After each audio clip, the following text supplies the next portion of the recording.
என் black pearl கப்பல் எங்க இருக்குன்னு சொல்லு. அந்த கப்பல் கவுந்துருச்சு. அந்த கப்பலுக்கு ஆயுசு கம்மி. கப்பல் இல்லாத கேப்டன் கூட எங்களால இருக்க முடியாது.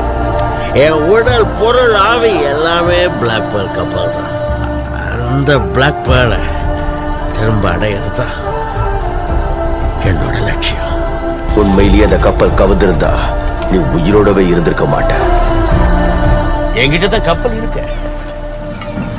என்னைக்கும் என்னை கைவிடாத பிளாக் பேர்ல்.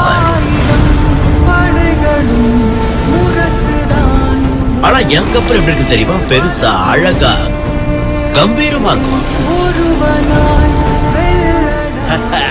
5 வருஷத்துக்கு முன்னாடி பிளாக் பியர்ட் அதை ஒரு பாட்டில் அடைச்சு வச்சுட்டான். கடைசியில் பிளாக் பேர்லை மீட்டுட்டேன். பிளாக் பேர்ல் தான் இந்த கரீபியன் கடல் பகுதியில் இருக்கிற பயங்கரமான கொள்ளை கப்பல்.